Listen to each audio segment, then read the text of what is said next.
చెమట నీరు చిందగా నుదిటి రాత మార్చుకో, మార్చలేనిదేది లేదని గుర్తుంచుకో. పిడికిలి బిగించగా చేతి గీత మార్చుకో, మారిపోని కథలే లేవని గమనించుకో. తోచినట్టుగా అందరి రాతను బ్రహ్మే రాస్తాడు, నచ్చినట్టుగా నీ తల రాతను నువ్వే రాయాలి.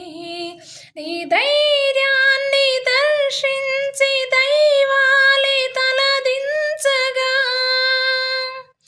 నీ అడుగుల్లో గుడి కట్టి స్వర్గాలే తరించగా,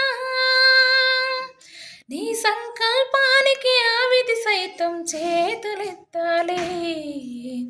అంతులేని చరితలకి ఆదీనో కావాలి.